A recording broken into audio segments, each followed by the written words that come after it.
Bienvenue à la toute première de notre podcast de Modern Monk. On a tombé en amour. C'est gratuit, mais il y a une raison pourquoi c'est gratuit. En 2 jours, on a fait comme on trouve un autre local. On n'avait pas un gros volume de vente. On savait que c'était pas là qu'il fallait qu'on reste. C'est la première fois qu'on fait ça, puis on n'a personne autour de nous pour nous guider. Un des piliers, mais ça peut pas être 100% notre source de revenus parce qu'on n'est pas heureux. On fait des portions pour demain parce que nos congélateurs sont vides. C'est quoi pour toi un high achiever, un hyper ambitieux, un hyper performant, moderne? Non, man, nous, nos smoothies sont sacoches, c'est les meilleurs. Il faut qu'ils ressemblent à ça. Les lignes sur les bols, il faut qu'ils soient droites. La texture, il faut qu'elle soit thick, sinon on le jette. On n'attend pas les conditions parfaites, on passe à l'action puis on deal avec le reste.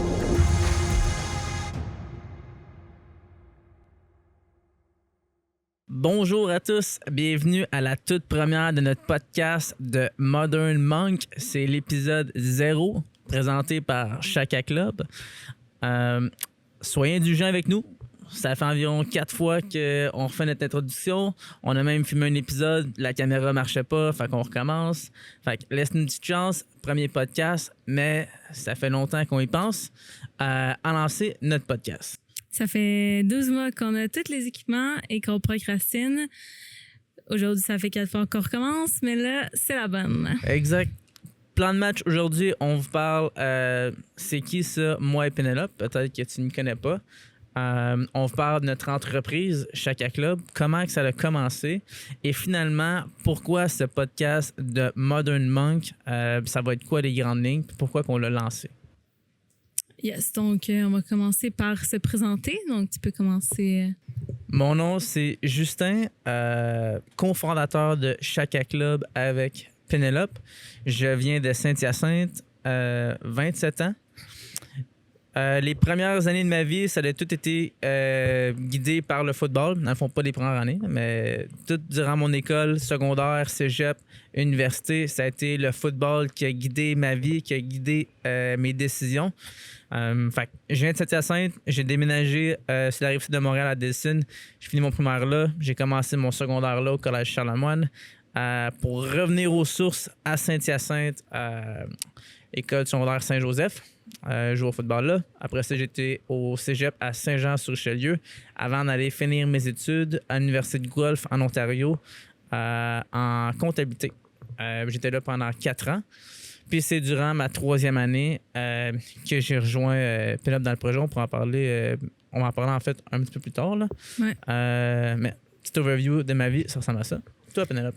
Moi, j'ai fait tout mon primaire secondaire en PEI, programme international. Après ça, au cégep, je savais pas trop qu'est-ce que je voulais faire. J'ai commencé 4 programmes que j'ai pas finis. J'ai fait art visuel, santé animale, horticulture, du tremplin deck. J'étais perdue. Puis entre ça, je voyageais. Donc, je sais pas combien de pays j'ai fait, mais mettons de 18 à 22, j'ai fait une vingtaine de pays. Thaïlande, Sri Lanka, Trinité et Tobago, Costa Rica, plein de pays. Puis ça m'a beaucoup appris et forgé comme personne. Donc, je suis une petite free spirit. Tu dis que tu étais perdu, mais c'est juste que tu voyais pas le lien avec l'école, mais tu savais exactement ce que tu voulais faire, puis c'était voyager. Non, je savais là. pas qu'est-ce que je voulais faire. T'aimais le voyage. Ouais, j'aimais le voyage, mais à l'école, c'est des chemins tracés. Fait que tu t'embarques dans un programme, puis t'as pas le choix de le faire. Parce que moi et Pénélope, on s'est connus en 2e année du primaire. Pénélope, c'est la présidente de classe. J'étais vice-président. On avait une petite rivalité. Par la suite, j'étais quand même ami avec mon frère là, quand on est revenu à Saint-Hyacinthe au secondaire. Puis au cégep, j'étais ami avec mon frère Jeff. Fait que j'étais en contact avec Pénélope. Puis moi, m'impressionnait parce que à ce temps-là, quand t'es jeune, c'est vraiment l'école qui dicte ta vie. Là. Tout le monde va au secondaire, tout le monde va au cégep. On a les mêmes cours, les mêmes profs, les mêmes sessions. Puis Pénélope, elle vivait vraiment sa vie là, pas mal le contraire de nous. Là. Nous, on parle à l'école. Pénélope, elle revient de Hawaï, du Sri Lanka, elle fait voyager. Fait qu'elle a vraiment un path qui est différent. Puis moi, elle m'a toujours impressionné puis intrigué à cause que justement, je trouvais qu'elle faisait les choses à sa façon. Même si tout le contraire, la pression d'aller à l'école, puis la pression des autres aussi, de « Ah, toi, t'es pas à l'école, c'est pas au cégep, tu voyages. » Mais Pénélope faisait qu'est-ce qu'elle voulait. Je faisais qu'est-ce que je voulais, je faisais qu'est-ce que j'aimais. Je savais qu'est-ce que j'aimais, en tout cas, mais je savais pas qu'est-ce que j'aimais pas. Fait que j'ai appris sur le tas. Puis à la fin de ces années-là, on a commencé un projet ensemble. Exact. À l'intérieur C'était- du café Marewa. Ouais, je travaillais dans un café pendant, je pense, 5-6 ans. Puis j'ai demandé à ma boss si je pouvais lui louer un petit 100 pieds carrés. Puis faire la business de smoothie dans un petit coin, vendre à ses clients. Elle avait le café. Moi, j'avais une offre un peu plus complémentaire. Puis là, Justin est embarqué avec moi cet été-là. On a juste fait 3 mois dans un café. Ça a donné que cet été-là, j'avais un stage en finance là, pour une firme à Boucherville. Stage qui a choqué. Finalement, il n'y avait pas assez de job pour moi, ou en tout cas, j'ai pas réussi à aller faire mon stage. Fait que je me suis retrouvé un peu devant rien. J'étais consommateur des produits. Puis comme je dis, j'étais intrigué par Penelope. Là, je la trouvais super bonne avec les voyages, les skills qu'elle avait, les vidéos qu'elle montait. Fait que j'aimais les smoothies, mais j'aimais surtout Penelope, sa manière de travailler. Puis je me disais, moi, j'avais plus un côté administratif, comptabilité, finance. Je me dis, je pense qu'ensemble, on pourrait vraiment être un bon team. Puis on était déjà des amis à la base. Fait que, On avait des forces complémentaires. Ouais. Avant même de se lancer, on savait que ça allait être exact. Fait que, facile. on s'est joints ensemble dans ce projet-là. On a été, c'est ça, 3 mois. Après ça, moi, je suis à l'université. Il fallait que je retourne à l'université de Guelph. J'avais une saison de foot à jouer. Fait que je suis parti début août là, pour le camp. Puis t'as terminé la saison toute seule, dans le fond. Terminé la saison toute seule. Puis on avait un petit projet de boule d'énergie qui a comme tombé dans une craque à ce moment-là. On savait pas trop ce qu'on voulait faire, là. Fait que, Non, on savait pas parce que toi, tu avais l'école aussi en même temps. Puis moi, j'avais cette business-là comme saisonnière. Je m'attendais pas à ce qu'on la roule à 12 mois par année. Mais la vérité, c'était que on pouvait faire grossir ce projet-là. Que l'été d'après, on a pris ça plus avant sérieux. ça, tu t'es ennuyé de moi. Quand je suis retourné à l'université, tu t'es ennuyé de moi. Tu es venu me Parce qu'on rejoindre à n'était Guelph. pas en couple, on Non, était on était pas en deux couple. amis. 2 amis. Fait que moi, je suis retourné à Guelph. Penelope est venue me rejoindre. Puis on disait qu'on allait, dans le fond, ce qu'on voulait faire, on voulait travailler sur notre plan d'affaires. Qu'est-ce qu'on voulait faire? Qu'est-ce qu'on voulait aller?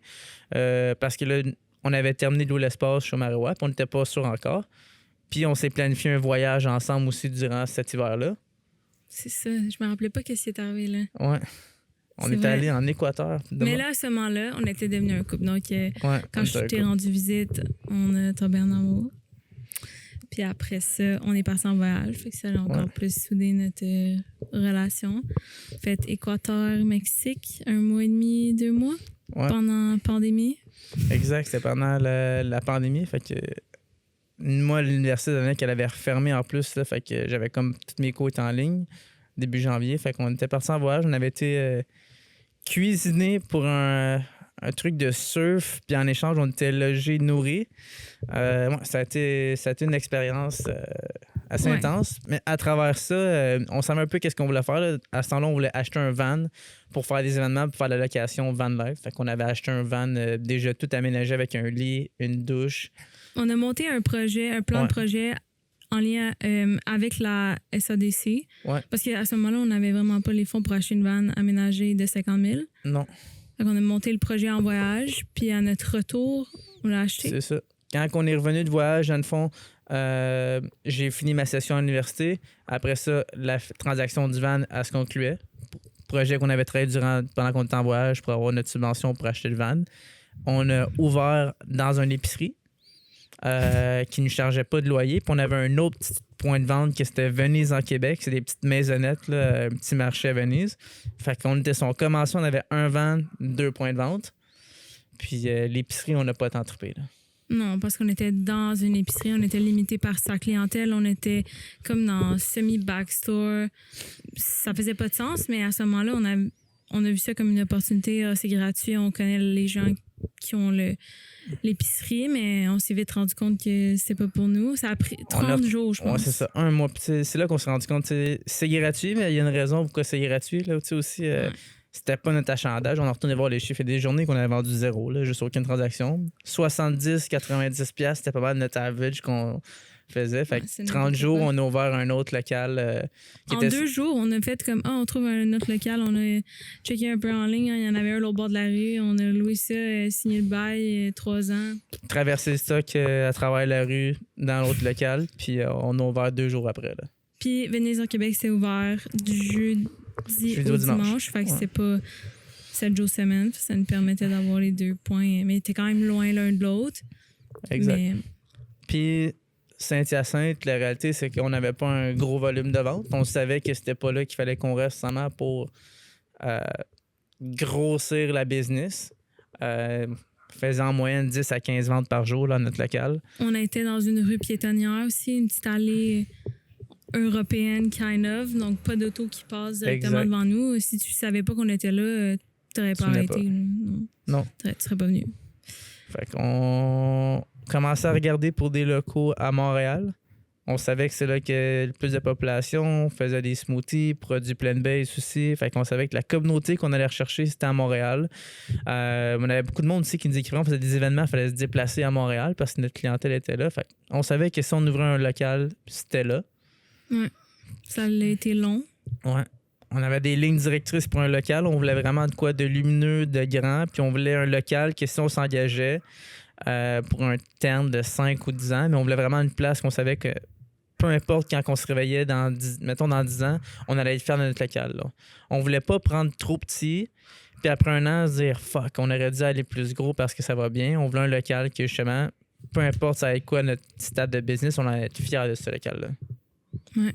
Puis au moment où on a signé notre bail au 1268, directement après, il y a une subvention qui est sortie. Oui, exact. Ça a été long, par contre, signer le bail. Là, dans le fond, c'est un processus. Là, on a commencé à regarder en février. On a signé le bail au mois d'octobre, pour le 1er octobre. Puis là, c'est là qu'on s'est rendu compte qu'on avait négocié 6 mois de travaux, mais il faut le permis pour faire les travaux. Tu sais, première fois à tout. Hein. Nous, on est juste 2 jeunes, on se lance dans un projet, mais c'est la première fois qu'on fait ça, puis on n'a personne autour de nous pour nous guider non plus. Fait qu'on y va sur le pif pas mal, puis on se garoche en bas de l'avion, puis on essaie de trouver un parachute, puis on apprend. Fait que là, les permis, il faut les permis pour commencer les travaux. La ville de Montréal, c'est vraiment pas facile d'avoir les permis. Fait que ça l'a pris 2 mois avant qu'on ait une réponse de la ville. Puis je les appelais à tous les jours. Là, puis là, peut-être avec moi, 2-3 fois par jour, j'appelais le numéro de téléphone, puis il n'y avait juste pas de réponse. Là. Puis à un moment donné, j'ai réussi à avoir quelqu'un au bout de la ligne, puis j'ai dit là, il faudrait qu'on ait le permis parce que nous, on a une période d'aménagement qui est fixe. Il faut qu'on commence nos travaux pour ouvrir. Ben, c'est ça qu'il y a eu des délais qui étaient longs, mais pendant ces délais-là, il y a une subvention qui est sortie. Là. Je sais pas si on parlait de la subvention. Subvention, comment ça s'appelait? Programme Commerce Montréal. Montréal, oui. Ouais.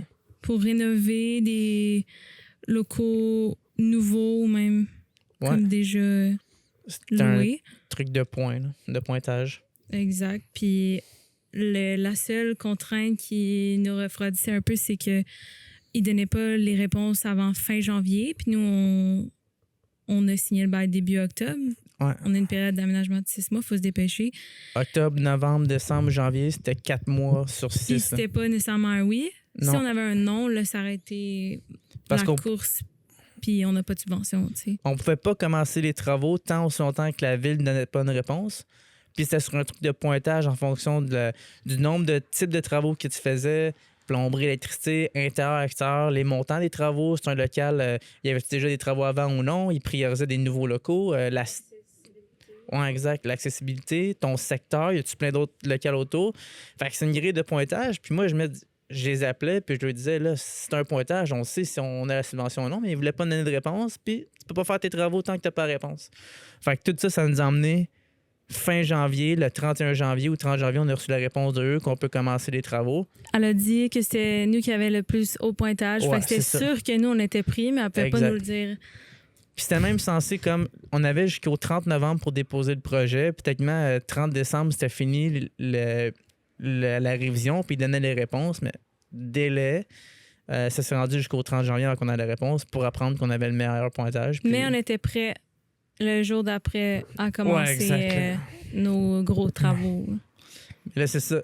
Il nous reste 2 mois à gagner. Là. Il reste février, puis il reste mars pour faire les travaux. On n'a jamais fait ça. Puis pour ouvrir. Puis pourquoi il faut ouvrir? Parce qu'on a le premier paiement de loyer qui commence le 1er avril. Puis nous, on a tout mis là-dedans. Là, on n'avait pas de surplus, on n'avait pas rien. Fait que pour payer le premier loyer, il fallait qu'on ait des ventes juste avant. Fait que du pourquoi qu'on voulait ouvrir le 30-31 mars pour avoir les ventes pour payer le loyer le 1er avril. Fait que ça a été deux gros mois. On a booké les entrepreneurs back-à-back. Fait qu'on a tout fait les travaux durant le mois de février.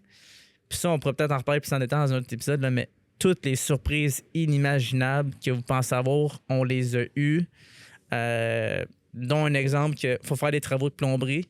Il faut percer le plancher pour aller faire la tuyauterie au sous-sol. Puis vu que c'est comme une fondation, il faut faire un vote de la copropriété. Il faut 70% des votes des copropriétaires pour avoir l'autorisation de faire les travaux. Que c'est comme impossible à rejoindre 70% des actionnaires de la tour.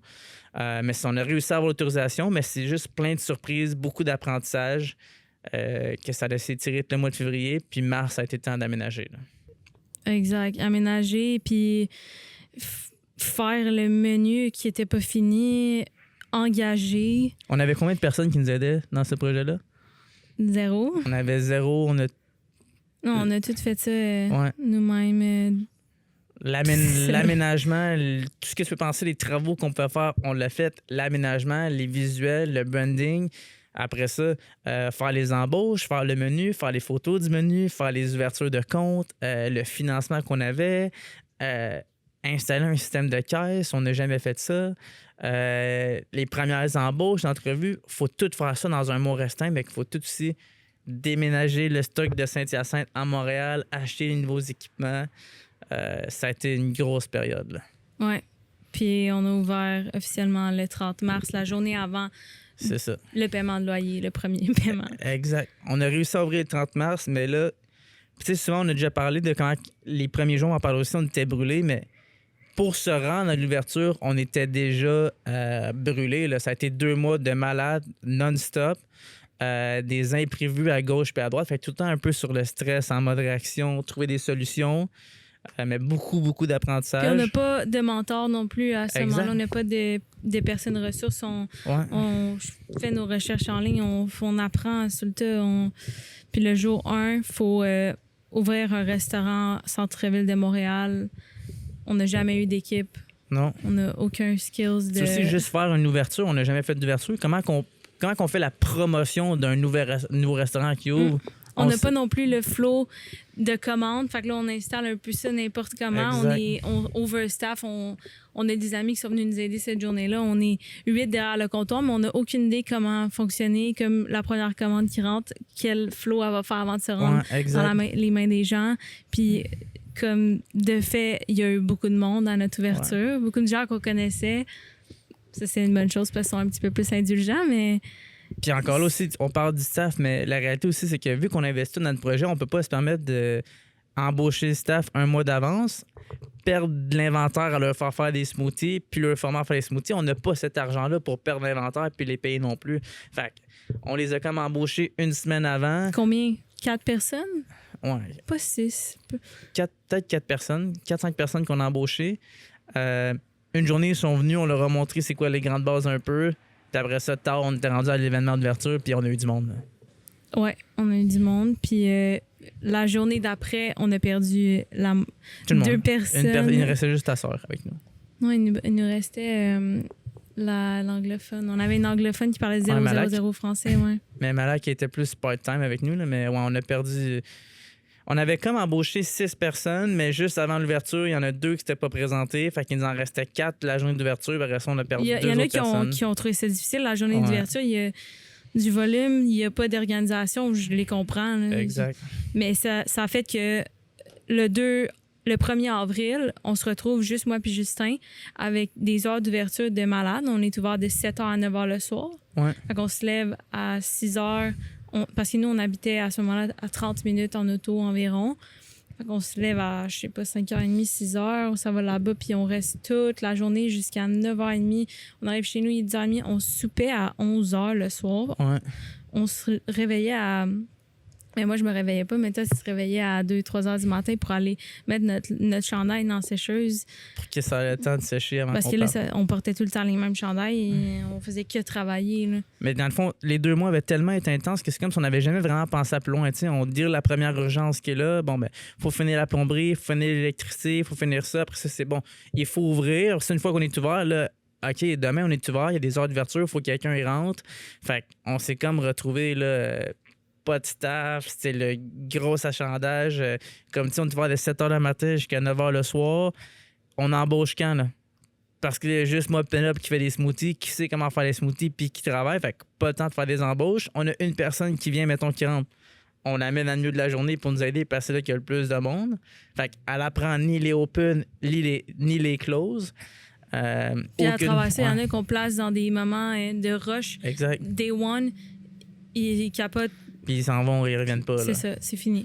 Exact. Non, ça a été vraiment ça a été intense. Par contre, on se disait au moins, on est chanceux parce que on visualisait avoir une grande file de personnes, on visualisait avoir du monde. Fait qu'on avait vraiment une bonne réponse. Par contre, là, nous, on était pris derrière les opérations à juste survivre à travers ça.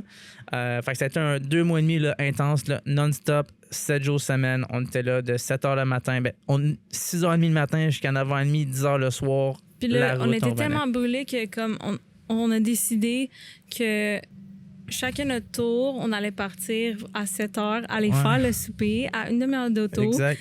Se laver, revenir chercher l'autre personne, puis souper ensemble. Pour nous, ça, c'était un break, là, de partir 30 minutes en auto, faire notre petit souper, puis revenir.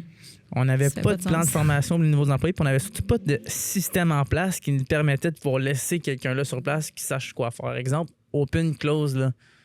On n'avait rien. Là. On n'avait rien. On disait, on nettoie, puis... Nettoyer les stations, mais on n'avait rien. Fait que maintenant, on s'est juste dit, bon, là, il faut que ça change. Fait que un système par semaine qu'on voulait mettre en place. Fait qu'on fait la checklist du open cette semaine-là. On fait la checklist du close cette semaine-là.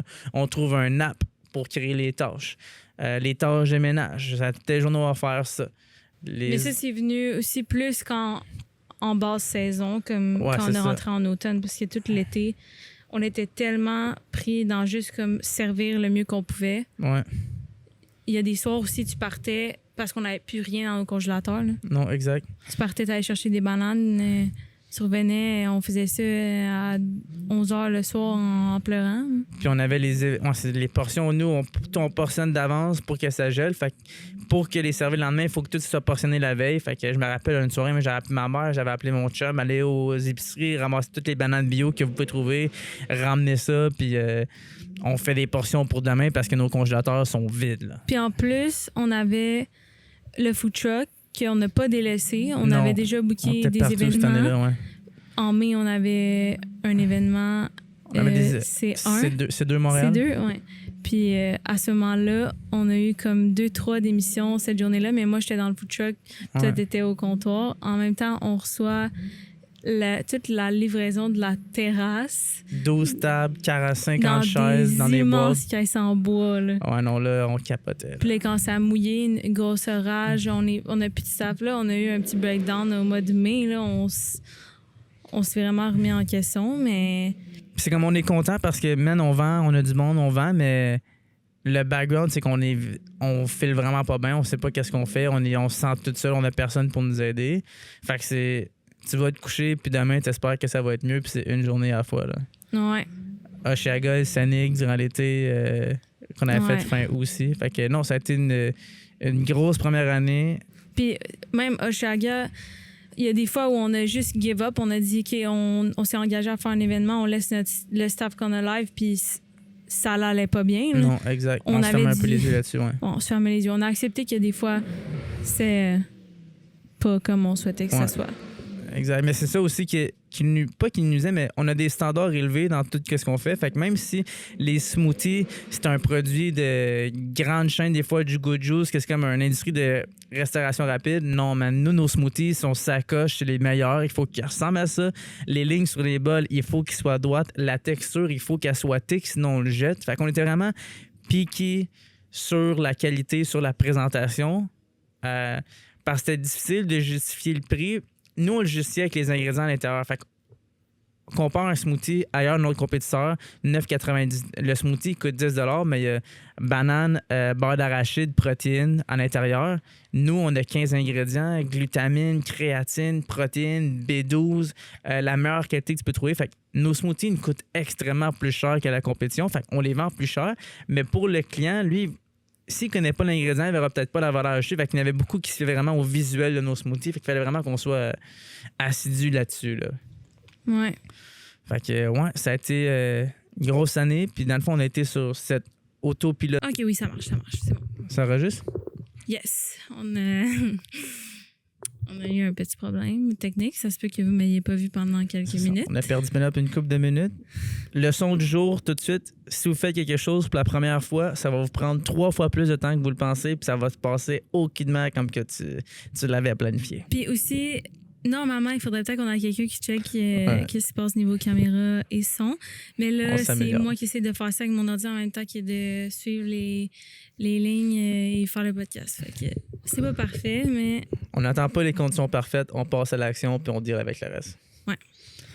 Tout ça pour dire, ça faisait 2 ans, on était comme sur un autopilote, puis même on a des meilleurs systèmes en place, on est vraiment plus sharp, les smoothies, c'est vraiment plus rapide de les sortir, on a réussi à optimiser nos opérations, mais ça reste qu'on est toujours derrière le comptoir, puis on n'a jamais arrivé à se détacher, puis avoir une qualité constante qui sort, puis d'être fier, puis de garder nos standards. C'est ça. Ouais, puis tout ça pour dire que après 2 ans, on a perdu peut-être un petit peu le why. Ouais, notre mission. On était tellement pris dans juste faire, être comme là, puis servir qu'on savait plus qu'est-ce qu'on faisait. Puis depuis le début, on sait que la restauration, c'est un des piliers, mais ça peut pas être 100% notre source de revenus parce que on n'est pas heureux avec ça. C'est pas la vision non plus qu'on a pour notre brand, mais c'est ça. Le dernier mois, on était comme, on paye tellement en salaire, on a tellement de staff que puis on est toujours sur le plancher. Ben, s'ils partent, ils partent, puis on va se ramasser, on va faire les heures. Puis ce qui est arrivé, on était rendus les deux à la fin, on faisait toutes les heures, puis on a dit, là, il faut que ça arrête, il faut qu'on prenne une pause. Il faut qu'on se réaligne avec notre mission parce qu'on prône un lifestyle de high achiever, quelqu'un qui veut bien faire puis qui veut être en santé puis bien vivre sa vie. Mais nous, c'est tout le contraire. On fait juste travailler, on dort pas bien, on se nourrit pas bien. Fait que on était comme le contraire de ce qu'on prônait pour les gens. Fait que fallait faire une pause, une rupture pour se réaligner. Puis c'est ça qu'on est en train de faire là, présentement. Exact.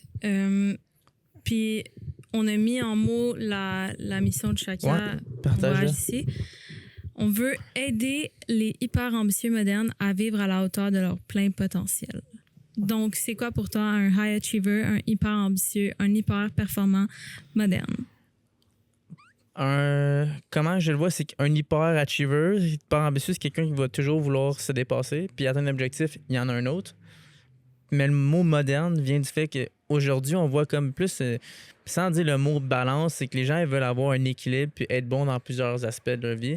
Fait que oui, tu veux être le meilleur dans ta business, tu veux l'amener au meilleur niveau, mais tu veux aussi être en shape. Tu veux pas juste être quelqu'un qui sacrifie toutes ses relations, son physique pour se consacrer à sa carrière. Nous, on le voit qu'on veut aider les gens qui veulent prospérer financièrement, mais ils veulent être en forme, ils veulent bien manger, ils veulent avoir des bonnes relations, ils sont curieux d'apprendre plus. Fait que quelqu'un qui veut élever toutes les sphères de sa vie, dans le fond. Pas juste une sphère. Bien dit. Puis, une des façons pour nous de donner vie à cette mission-là, facilement et rapidement, c'est de créer un podcast pour rassembler une communauté de gens comme nous, des curieux, justement, des high achievers professionnels, des gens en quête d'eux-mêmes. Ouais. Puis, on a lancé ce podcast-là qui s'appelle The Modern Monk. On trouvait pas ça ailleurs non plus, un podcast comme ça, là. Exact. En français aussi. Exact. Surtout en français, on n'avait pas une ressource qu'on peut dire hey, j'écoute ce podcast-là, puis une semaine, j'apprends sur comment investir, puis l'autre semaine, j'apprends sur développer mes relations ou comment réussir en affaires. Fait on va vraiment être une ressource qu'on n'arrivait pas à trouver, mais que les gens ils peuvent s'éduquer, puis justement s'élever juste en écoutant notre podcast, puis élever plusieurs aspects de leur vie, là. Ouais, puis c'est pas nous qui va éduquer, mais plus on va recevoir quelqu'un qui va parler d'un sujet spécifique, puis on a plusieurs sphères qui touchent notre mission. Ouais. C'est quand même assez large, notre mission aussi. Notamment, on a la sphère cognitive intellectuelle, dont un exemple que je peux donner, c'est approfondir vos connaissances dans le AI. On a aussi la sphère physique qui peut toucher l'entraînement, le sommeil, puis aussi les variations entre l'homme et la femme, parce que ça aussi, c'est quelque chose, quand j'écoute des podcasts, souvent, je me dis « Ah, le jeûne, c'est bon où? » Puis dans le fond, quand tu regardes les études, ils ont été faites majoritairement sur des hommes, ben ça teinte un peu comment moi je vais écouter le podcast. Le court plunge qui est hyper populaire, mais que c'est vraiment différent pour les femmes puis pour les hommes. Là. On a des physiques vraiment différents. Ouais. On a un système hormonal qui est à l'opposé l'un de l'autre. Donc, toujours intéressant d'avoir les deux polarités. On a aussi la sphère émotionnelle, psychologique. Exemple, on parle d'intelligence émotionnelle, apprendre à gérer nos émotions. On a aussi la sphère professionnelle, optimisation de son horaire, atteindre un chiffre d'affaires précis. On a la sphère financière, donc créer des revenus passifs, investir. Ensuite, on a social, qui peut être un podcast sur la communication, réseautage Impact sur intentionnel, les autres, ouais. choisir son cercle social. Ça, c'est les 6 grandes sphères du podcast qu'on veut. On veut pas se limiter à une sphère, mais on veut vraiment avoir 6 aspects là, qu'on veut développer chez nous en premier, mais après ça aussi chez les gens qui nous écoutent. Là. Exact. Puis, parallèlement à ça, on veut aussi avoir une genre de mini-série que c'est plus Justin et moi à Chaka Club qui documente un peu qu'est-ce qu'on fait ou qui partage nos expériences parce qu'on n'a pas la science infuse, mais de partager nos expériences, ça peut être instructif pour nous, d'autres. on est curieux sur les expériences des autres aussi. À chaque fois qu'on a pu poser des questions à des gens, on veut apprendre leur mode de vie, qu'est-ce qu'ils ont fait, comment ils l'ont fait. Des fois, on écoute des podcasts, c'est pas super clair non plus. Puis on l'a vu quand on a annoncé notre reset, qu'on partait en Floride là, pendant le mois de décembre parce qu'on était comme fatigués, on était brûlés. On a eu plein de personnes qui nous ont écrit pour nous dire « Hey, je vis exactement la même situation, moi aussi, je me sens comme ça. » Fait un peu être un témoignage, puis... nous, on fait des choses, on pose des actions, on développe un projet, on a 27 ans, on est en couple, en affaires ensemble. Fait que c'est sûr qu'on vit des expériences qu'on peut vous repartager par la suite que vous allez pouvoir soit apprendre, vous rattacher à ça. Oui, puis ça va être fait. Le podcast va être tenu dans un autre décor que celui-là. Là. On a fait ça ici en Floride, mais ça va être dans un autre décor. Ça va être un podcast casual, mais professionnel. On veut éduquer, on veut que ce soit quand même sérieux, mais... détendu. Ouais. Puis on a aussi le concept, on veut emmener un smoothie là-dedans parce qu'on est les meilleurs dans les smoothies. On est les meilleurs dans les smoothies au Québec. Donc on va avoir un smoothie tout le temps à l'image de notre invité ou du sujet de l'épisode. Puis si on va au nom du podcast, Modern Monk, pour nous, ça l'incarne une quête d'équilibre entre discipline intérieure et vision hyper ambitieuse où la performance moderne rencontre la pleine conscience. C'est un concept qu'on avait déjà été avec nos hoodies, on les a aujourd'hui, là, les hoodies de Modern Monk.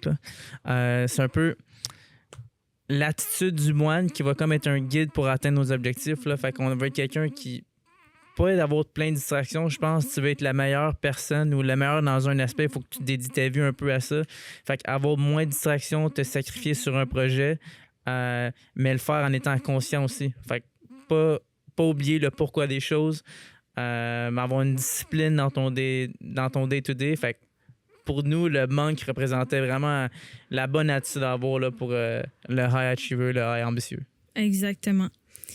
Puis, on aimerait ça entendre ce que les gens nous proposent comme sujet d'épisode ou d'invité.